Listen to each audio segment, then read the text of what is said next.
I'm Sasha Nicole. And I'm Star. And this is Amerikan Therapy, the definitive podcast on all things Black mental health. And we are here at the Finally Me For Real conference here in Alexandria, here with none other than Dr. Jazz, who has been the initiator of this conference and this amazing movement in helping women be more authentically themselves and be finally me for real. And so we are honored to be here. Thank you for doing this interview. With a conference of this magnitude and something that you've been doing, going around the country, helping women and empowering women, what has that been like for you managing that stress? Yeah, a couple of years ago, Pastor told me that I was going to have victory. And he said it was going to be in threefold. It was going to be sweet, it was going to be shared, and it was going to be sweatless. And that's important because when you are functioning in what you are being assigned and called to do, it's not really stress. The only thing that is stressful is something you're not supposed to do. In fact, that's how I know when to let go a staff member. This is how I tell them. I said, this job is stressing you out. That means this might not be your right fit. Now, I'm not saying you're not going to have challenges. Trust me. Okay. But stress is a different thing. If you are doing something and it is stressing you out, I have somebody who is at the conference who said, I have to leave my job because it is stressing me out in such a way that I'm pulling my hair out. I feel like I'm losing my mind. So it has been a joy. I don't feel the stretch of it and the stretching out and falling out. And I was talking to Bishop Jakes and I said, am I supposed to be like pacing the floor, anything like that? No, because I was born to do this. I was born to do this. And then sometimes it's your time and not your turn. Sometimes it's your turn and not your time. That's what causes stress. Is if it's your time, but it's really not your turn, and you're doing something in the wrong season. Well, if I did this 10 years ago, well, I'll be pulling my hair out. If I did this 5 years ago, I might have a nervous breakdown. But it's my season. It's the season. And timing is everything. Absolutely. And when you're in the timing, in the flow of what you're supposed to do, you know the universe opens up and help you. You speaking to us, Dr. Jasmin, we wasn't expecting this. You're going to stop talking about us today. But so I followed your ministry. I've seen you preach several times. You preach the socks and the shoes off people. But with such a ministry and a following and a flock, specifically of women that you just pour into, how do you keep your well full? Like, what's your process? Yeah, this year I started doing two things I never did. Mm-hmm. Number one, meditation. Mm-hmm. Meditation. I'm telling you. And Christians think it's way out there, they don't meditate. I say read Psalms 1. They meditate day and night. Right. So, and also Jesus went apart before he fall apart. Mm-hmm. And so he went a place to unload before he overload. That early in the morning when he went up into the mountain, he was meditating. He was spending time with the Father, but also spending time with himself. And then the second thing I started doing that I never did until last year was journaling. And not just kind of journaling, but I had a grateful journal. And my journal starts off with these questions every morning. What are 3 things you're grateful for? And you cannot name the same thing. Okay, what are 3 things you're grateful for? And then it has an affirmation. And then before you go to sleep, it says, tell me 3 amazing things that happens in the day. And I'll say stuff like Cam and Chloe kiss me goodnight. They're twins. They're 5 years old. You'll meet them tonight. Simba, my dog, was at the door waiting for me. So that's what I do. I try to meditate. I do journaling. And then also, listen, I preach hard, but listen, I party hard.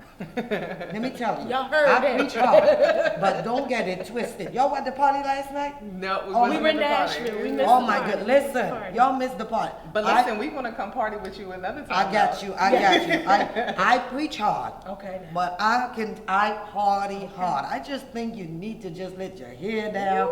I tell people I shout, but I also sip. Oh wow! I'll let y'all figure that one out. She's trendy. She is definitely trendy. When you talked about, like, in your book and your experiences growing up, going through molestation, how did you prepare yourself or your mind to be able to go through things like that, to be who you are as the woman today? There's so many women that, who internalize these things, and as you mentioned, that there were moments that you had never told anybody that. What was it like for you being able to go through that? Yeah, and I don't want to talk about my sermon that I'm preaching on tonight, but the way I dealt with what happened to me, of course, several things happened to me as a child. My mom died when I was 14. Don't know who my dad is, was raped. I suppressed it all. I actually forgot it. So let me tell you how I really suppressed it, that I had forgotten all of these things happened to me. But then a door was open for me to preach at Woman Dive Loose. And Bishop Jakes, one of his thing is that if you're going to preach for me, you have to be on TBN. So I was invited to be on TBN. I'm sitting with Shell Brady, Wow. Bishop T.D. Jakes, and here's Jazz. And I'm like a deer in life. And Bishop is asking questions. I'm like this. No, I'm giving one sentence answer. And he can tell, oh my goodness, what's going on with you? It's the lights. It's my first time on TBN, the largest Christian network. And Shell Brady stepped in and she said, oh, well, Bishop, she's like such and such. And it's like she snapped me out of the daylight. And now I started flowing and stuff. I thought the interview went well. I went to my hotel room. This is in Dallas. I went to my hotel room. I'm excited. I just was on TBN with T.D. Jakes and Cheryl Brady. What more can you ask for? Got up the next morning, go to the airport at Love Field, go to the bathroom before I go through security, uses the restroom, and I go and wash my hands. And in the sink in the Love Field airport is ice. And the ice triggered what happened to me at 14 when I went to get ice for my mother. Now I'm in a fetal position at the Love Field in the bathroom. I am sobbing, I'm crying. I grab my phone and I call Bishop. Because what happened is, on TBN, I told a pretty story. Oh, you cleaned it up. I cleaned it up. Yeah. I said, oh yes, I left Trinidad at the age of 14 with $32 in my pocket. I'm a survivor. Ooh.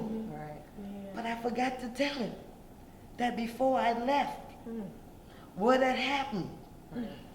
And the ice in Love Field. And I remember calling Bishop Jakes and calling Pastor John K. Jenkins and telling them about it.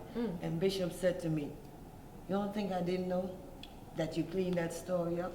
Ooh. That's why you're the preacher for Woman Dive Loose. And little did I know, the womb was what God was going to use for the word. And we cover our scars, we cover our thing, but it was that. So now I deal with it, I've confessed it, and I had to go through a whole series of forgiving myself or forgiving the little girl in me who says, why didn't you say something? Why didn't you scream? What's wrong with you? All that stuff like that. So it has been a journey and a process. As a woman of God, do you believe in therapy? Oh, God, girl, I sit on a couch every week. That's What right. That's do right. I right. I tell people, that's why I bought Dr. Anita Phillips. Definitely. That's why I bought these people, because listen, I believe until prayer kicking, therapy should. Okay? I'm telling you. And I'm telling you, I tell people, some people don't need a revival, they need some rest. And some people don't need an altar, they need a couch. So every Thursday at 9 p.m., I am my therapist. That's right. Because I'm pastor, I got crazy people. Oh, Lord. And if I ain't got crazy people, I crazy myself. I don't mean that, I mean it in a negative way. And I don't mean it in a negative way. I mean I have people who can be emotionally challenging, who can drain you. And so I believe in getting help yourself. So the first person I put on the altar is myself. And I always, if you ask any of my members, I say, listen, I'm gonna pray for you, and then here's a therapist card, here's a counseling card, here's somebody that you need to see and talk it out. And I do it with a therapist because I pay them to keep my secret. Not to tell anybody. That's what I'm saying. Hey, it's worth it. So as a leader in ministry, now becoming one of the preeminent women in ministry, right? Like, I'm we're with Dr. Jazz. But, what seeds are you sowing into the flock beyond your own church, beyond your own, immediate flock, since you now have a global following, around mental health? What seeds are you sowing in that space? Yeah, I'm glad you asked that question, because mental health has been a something that is new for me. That's why I was intentional about bringing Dr. Anita Phillips to talk about it, to focus on it, to share about it, because I think it has to be not be seen as a taboo or anything like that. Our plan is to move and to develop our own mental health ministry. That's why our focus of our conference is not just about shout, shout, shout, but also to help people in regards to that. And so I'm looking forward to even doing more. I think this is an opportunity for us to connect and to see how can we partner with you guys and to put it on a national platform so people can be more aware of it. Definitely. Absolutely. We'll behave ourselves. Yes. All right. Last question. Any words of advice you can give to people on how to get out of their own way and what they're dealing with so that they can get to a place of healing? That's right. Yeah, how they can get out of their own way and to get to a place of healing. You know, I have a program called Finally Me for Real. It's a 1-year journey. It's a 1 year. It's taken from the book of Esther. So Esther is getting ready to go and become queen, but she has a 1-year preparation. And that 1 year is broken up in half. The first 6 months, she is taking off, purging herself. The second 6 months, she's purifying or she's putting on some things. So this is a journey of taking off some stuff, what you need to take off. So I always tell people the best way to get out of your way is to deal with you. Don't ignore you. You know, you can be like Freddy Krueger. You're gonna keep coming back until you really deal. Friday the 13th. You gotta deal with it. You've gotta face it. So you take a year. I did it. That's how I came up with Finally Me for Real. I took a year last year journey.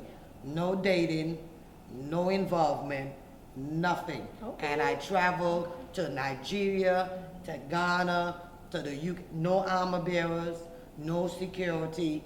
It was my journey. Wow. And on my birthday, I spent it with myself. I went to the spa, got a full body massage, a guy named Dan, and 15 minutes into the massage, I said, "Ooh, Tyrone." And I said, "Ooh, Tyrone." And he said, my name is Dan. I said, "No, for the next 40 minutes, your name is Tyrone." He said, "Do not mess this hour up."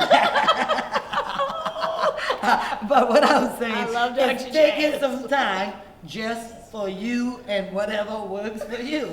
Hey, I'm single. That's the most that's the most sanctified touch without having to go to the altar and repent. Dr. Jazz, we want to thank you. You're welcome. We are honored to have been here. Thank you so much for having us. Thank you for doing this interview. We're so grateful, and we out. Thank you. You're welcome. Finally, me. We weren't ready. No, we ready. We weren't ready. Come on in here. Don't interview me if you don't want the real stuff. All right, and 3.